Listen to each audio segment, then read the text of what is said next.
So Odisha is not preparing to merely participate in the global digital economy. We intend to help shape it. That's the mission statement from the Black Swan Summit happening right now in Bhubaneswar.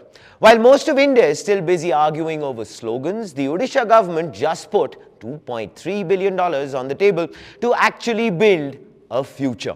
They are launching a sovereign AI hub with 50 megawatts of power, 25,000 GPUs. So basically, imagine that. Much silicon humming in a single room? It's an industrial furnace of data designed to give the state its own Odia-first intelligence. But hardware is just expensive scrap metal without the right hands on the tools. This is where Servam enters the frame. They've actually officially signed an MOU to turn this massive pile of compute into something useful for people in rural and tribal areas who've never even touched a keyboard. Today on Front Page, we're looking at the real stakes. Is the India AI dream actually a hollow shell if Sarvam isn't the one doing the heavy lifting? But of course, before we get into the thick of things, hit the like, share, and subscribe. If you're ready, let's go. So basically, this isn't about flashy chatbots that write bad poetry or lie about the weight of a kilogram of feathers. This is actually infrastructure thinking.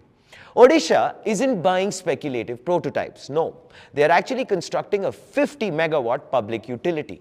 One doesn't actually shift from a mind-driven economy to a mind-driven one without turning industrial grit into raw compute. The projects entail e-governance, healthcare triage, and disaster management. Because, of course, you cannot have sovereign AI without sovereign compute. It's a hard-coded reality of the balance sheet, and Sarvam is the only one actually balancing the equation.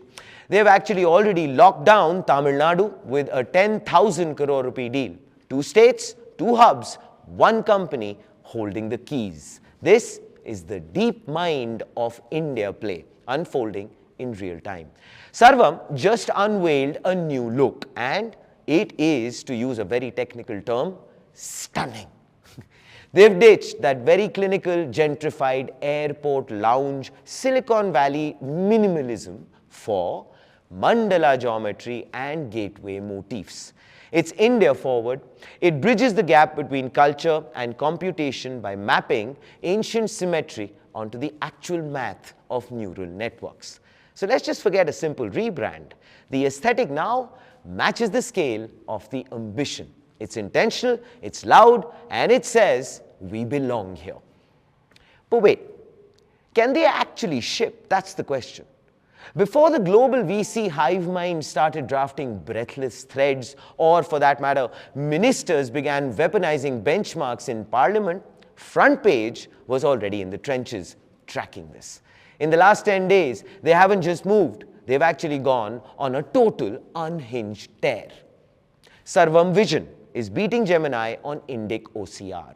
We are speaking about 22 languages, actual, complicated Indian documents. Then, of course, we move on to Sarvam Audio, which handles the Hinglish chaos, which, as we know, is a very happy cocktail of code mixing, noisy streets. And it's outperforming GPT 4.0.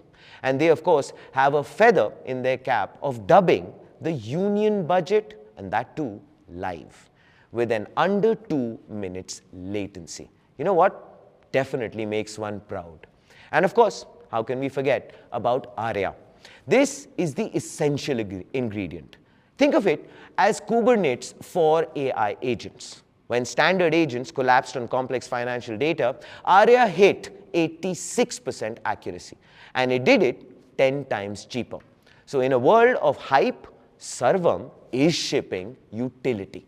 Sarvam is basically saying, we are done trying to sell you a fancy digital umbrella, we are just going to own the sky and charge you for the rain. And here, of course, is the Front Page take. Is India AI basically nothing without Sarvam? Maybe that's dramatic. But of course, right now, Sarvam is the only company building multimodal models. building orchestration infrastructure, building sovereign compute partnerships, shipping at global benchmark level, and of course, aligning with national AI mission timelines at this speed, scale, and depth. It really matters because the next decade of AI will be defined by who builds reliable, deployable, sovereign systems. And right now, Sarvam is making that case very strongly. Please do let us know what you think in the comments below. This, ladies and gentlemen, is Front Page by the AIM Network. Like, share, subscribe, and always remember, think AI, think India, think AIM.